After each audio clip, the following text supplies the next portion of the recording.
కాదు కానీ యేసు ప్రభు వారు వాళ్ళకి సమాధానం చెబుతున్నాడు. ఇగో ఇటు దెయ్యాలు పట్టిన వాడంటే, దెయ్యాలు పట్టిన వాడినైతే దెయ్యాలు నేనట్టే వెళ్ళగొడతాను రా. సాతాను తనకు తాను విరోధులు ఒక రాజ్యం ఎలాగ ఏర్పరచబడాలని వారి గద్దించి విధి చెప్పినట్లుగా మనం చూస్తున్నాం. ఈ దేవుని బిడ్డలారా, ఈ రోజున దేవుని మందిరానికి వచ్చినటువంటి నీవు 12 మందిలో ఒకని వలె, ఇస్కరియోతు యోధావలే కాక నీవు దేవుని సన్నిధిలో దేవుని కార్యాలు చేసే వ్యక్తిగా ఉండాలి.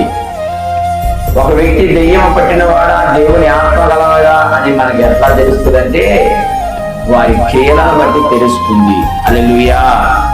చూడండి, యేసు ప్రభు వారు ఆయన రాజ్య సువార్త నిమిత్తం ప్రయాసపడుతుంటే ఈ పరిసయ్యులు వీళ్ళందరూ కూడా దేవాలయం మీద వచ్చే సంపాదన మీద ఆధారపడుతూ ఆ